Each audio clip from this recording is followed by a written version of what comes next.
Hello, guys! Welcome to this collective reading. I'm doing this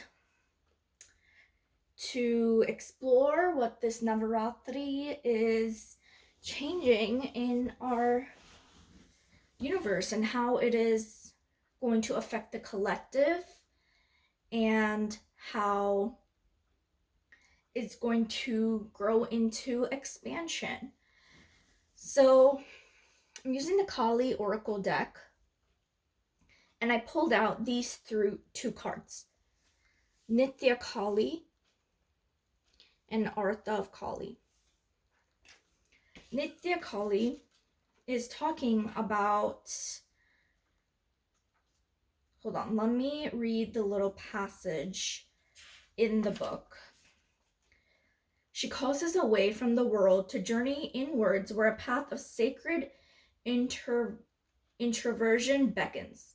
Turning within may feel natural or unfamiliar, but in journeying within you will gain energy, insight, and freedom from the constraints of what have been. Allow that which needs to end to do so. You shall realize you are not being denied, but being released. There's something new on the horizon. Honor your losses, but keep hope in your heart for what is meant to be. So that card is basically talking about this is an age of new beginnings. And a lot of us with the solar eclipse is going to push us towards embracing our life path and our destiny, and basically pushing us towards expansion, whether we resist it or not. But let's see what it means on a bigger scale. It also, in this card, if you notice, you see the moon cycle waxing and waning. That's also going to indicate that the nature and our environment is going to play a more active role in our lives and kind of bring out certain consequences if we don't try to help in the environment that we live in. It's almost like Mother Earth wants us to care and help her just a little bit, at least. With the Artha of Kali, her heart contains the seed of your soul, complete awareness of the divine destiny she has always intended for you. There's a sacred purpose for which you were born, and a meaningful, divinely protected pathway for you to fulfill it. Only you can decide to put your faith and commitment into that path, and to take one step at a time in honoring what has value to your heart. Take one step at a time in honoring what has value to your heart, tuning into her loving plan, and taking those steps. The pathway will reveal itself, and you shall attract great blessings that will benefit all beings. Kali, if you know, is more of a feminine energy, and I just find it so interesting that in this card, it's a masculine person holding the bow and arrow. And it's almost like a union of feminine and masculine energies in the universe. And you're also going to notice there's going to be more polarizing in the political climate and just big issues, because we're pushed in this time period to go towards what we really believe in and what our morals and values are. This is a time period that will push you out of neutrality if that is what you are clinging to. I also want to show you the back of the book. I love this picture, and she's so powerful. I also want to bring your attention to this picture right here of Sri Mugambika Devi. She is the feminine energy of most of the three, like Parashaktis, Parvati, which is also another form of Kali, Lakshmi, who is the goddess of wealth, and Saraswati, who is the goddess of knowledge. So all three of them combined is Mugambika Devi. And so this is just a little bit more into Navaratri, because that is a 9-day celebration to honor the goddess, and the feminine energy within. So, yeah, let's see what else is coming through for the collective reading.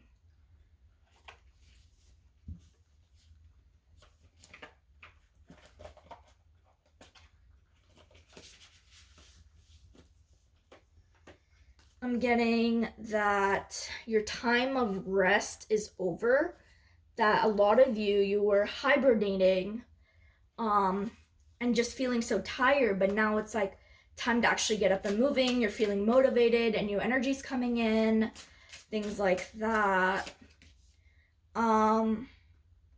It's also asking you to focus on who in your life portrays these like feminine qualities. If you guys are aware of Hecate, I love her.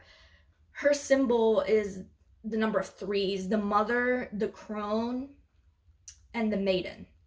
So it's almost like we are all collectively being pushed to recognize these three qualities within us, and also who in our life is able to provide that for us. It might actually be your mom, but it doesn't always have to be, right? And it's important to remember, like, a masculine presenting person can also fill that in. It's not, you don't have to only be a woman to be able to possess feminine qualities or be able to like nurture and support someone, right? um Everyone has masculine and feminine qualities within us, but there's just going to be a little skew of which one is represented more. Let's see if there's anything else. It's also a great time to be with family, and to remember that family is the people that we choose, not necessarily the people that we share a blood bond with. Um, but it's like being with family and kind of figuring out, like, if you believe in ancestors and things like that, to see where your family bloodline has been, what you want to progress into, and kind of take in and learn a lot of sacred knowledge, ancient hidden knowledge. I'm feeling a really big shift towards the occult energy in a lot of us. That doesn't mean that every one of us are going to be, you know, doing tarot readings, for example, or doing like astrology or things like that. Maybe you're just very slightly interested in it, or just care or pay attention more towards like what astronomical positions the earth is in, right? Because that's part of it as well. It just seems like a very like fresh energy of new beginnings, and it's just like a cleansing of the old. But there is, with this fresh energy, I feel like a very strong push towards people, or like, yeah, I guess people who are not ready to, like, what's the word for it, adapt or let this energy in. That it's going to be a very hard time for those people who are not good at adapting. Not to say like disaster is going to follow you, it's just going to be a little harder than most. But mostly this is going to be a great energy for you to step into anything that you've been thinking of for the past, I'm hearing like almost a decade, but mostly the past 2-3 years. If you're thinking of starting a business, if you're thinking of taking that leap, doing a career change, buying that house. I mean, obviously you want to make sure your finances are okay before you take any big step like that. But things like that. You know, the energy is very supported right now for that. And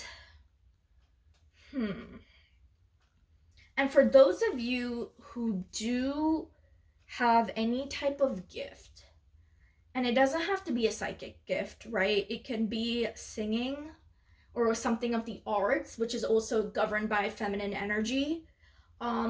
Maybe your gift is being a mathematician.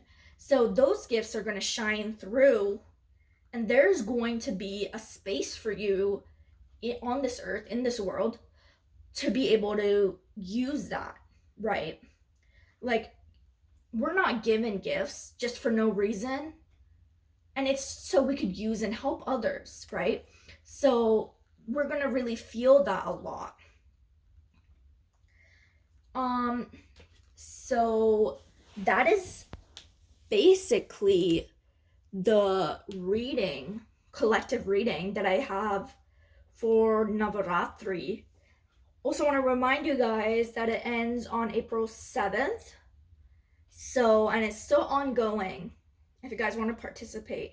And it doesn't have to be any like big thing or anything like that. You can make it as religious or as spiritual as you want or not. Some people might be fasting, some might be praying. Maybe you just want to focus more on like the creativity and the feminine qualities within yourself, or just enjoy the arts like music, drawing, have appreciation for singing, things of that sort. And if you're, of course, interested into the occult, this energy is perfect for that. And I'm feeling a big push towards that as well. Let's see. Yeah, that's basically what I'm getting.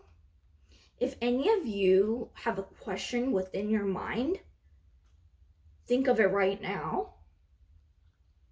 And I am going to roll a dice to see if it's going to be a yes or no question. I would prefer you're thinking of a yes or no question. I'm going to roll a die and we'll see what's the answer going to be for the collective. Odds are going to be no, evens are going to be yes. And the higher the number, the more stronger of a yes or no, if that makes sense. And I'm going to roll the die in 3, 2, 1. Okay, 3. So it's a mid no. Not a strong no, but a cautious no. I hope that helped, and I wish all of you a beautiful Navaratri.